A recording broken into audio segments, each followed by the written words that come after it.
Maman, on joue au reporter? Ok, mais c'est toi la journaliste.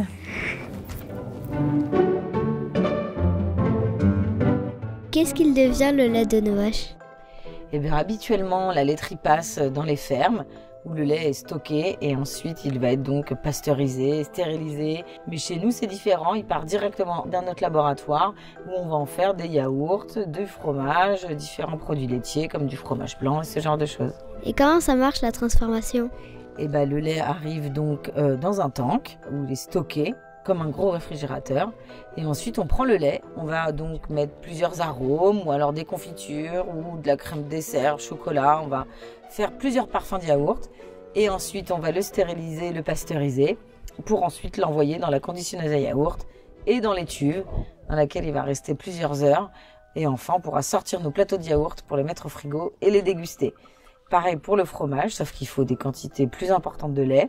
Et là, on va travailler le lait cru et on va ajouter les différents ingrédients, ferments, pour pouvoir faire un fromage qui va être retourné plusieurs fois, travaillé plusieurs jours avant d'être mis en cave. Et après, on retrouvera tous ces produits dans la boutique. Les vaches, elles produisent toujours la même quantité de lait toute l'année? Ça varie du simple au double. En hiver, on va avoir entre 150 et 180 litres de lait par jour pour l'exploitation entière. Mais au printemps, c'est doublé avec presque 300 litres, voire parfois plus, pour cette vingtaine de vaches par jour. Ça veut dire que tu ne peux pas toujours préparer la même quantité de yaourt? Effectivement, l'été, j'ai beaucoup plus de lait et l'hiver, j'en ai moins. Donc c'est bien d'avoir aussi la tome. Ça nous permet de faire beaucoup de stock de tomes quand on a beaucoup de lait.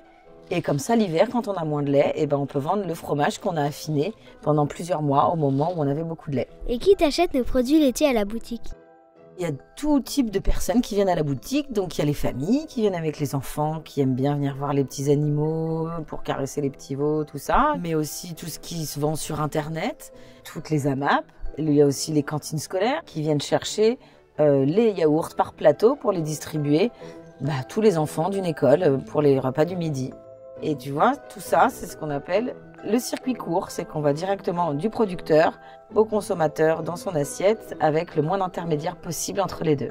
Merci maman pour toutes ces explications. Je rends l'antenne, à vous les studios.